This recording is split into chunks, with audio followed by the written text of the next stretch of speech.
June 5ನೇ ತಾರೀಕು ನಮ್ಮ ಕೋಲಾರದ ಟೊಮೆಟೊ ಮಾರ್ಕೆಟಲ್ಲಿ ಸೀಡ್ಸ್ ಏನು ರೇಟ್ಗೆ ಆಕ್ಷನ್ ಆಗ್ತಾಯಿದೆ ನೋಡೋಣ.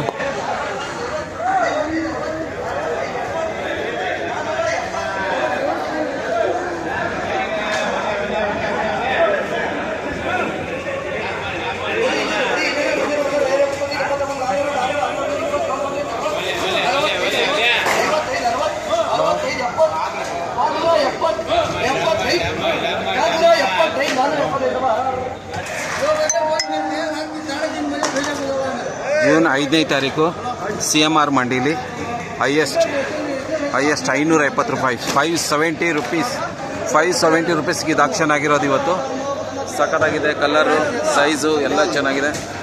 570 570 ರೂಪಾಯಿಗೆ ಆಕ್ಷನ್ ಹಿಡಿಯೋದು ಈರೋಜು ಮೇ 5ನೇ ತಾರೀಕು ಜೂನ್ 5ಕ್ಕೆ. ಒಳ್ಳೆ ಸೈಜ್ ಇದೆ, ಒಳ್ಳೆ ಕಲರ್ ಇದೆ, ಅದು ಹಾಫ್ ಕಲರ್ ತೊಗೊಂಬಂದಿದ್ದೀರಾ. ಸಖತ್ತಾಗಿ 570ಗೆ ಆಕ್ಷನ್ ಆಗಿರೋಂಥದ್ದು ಜೂನ್ 5ಗೆ. ನಾಟಿ ಟೊಮೆಟೊ ಆಕ್ಷನ್ ಆಗಿರೋದು 500 ರೂಪಾಯಿ, 10 ರೂಪಾಯಿ ಆಗಿರೋದು. ಆ ಕಡೆ ಎಲ್ಲೋ ಇದೆ, ಒಟ್ಟಿನಲ್ಲಿ ಇದು ಈ ಕಡೆ ನಾನು ತೊಗೊಂಡು ತೋರಿಸ್ತಾ ಇದ್ದೀನಿ. 570. ಜೂನ್ 5ನೇ ತಾರೀಕು CMR ಮಂಡೀಲಿ ನಾಟಿ ದೇಸಿ 570 ರೂಪಾಯಿಗೆ ಆಕ್ಷನ್ ಆಗಿದೆ. 570 ರೂಪಾಯಿ ದೇಸಿ ನಾಟಿ ಜೂನ್ 5ಕ್ಕೆ ನಮ್ಮ CMR ಮಂಡೀಲಿ 570 ರೂಪಾಯಿಗೆ ಆಕ್ಷನ್ ಆಗಿರೋದು.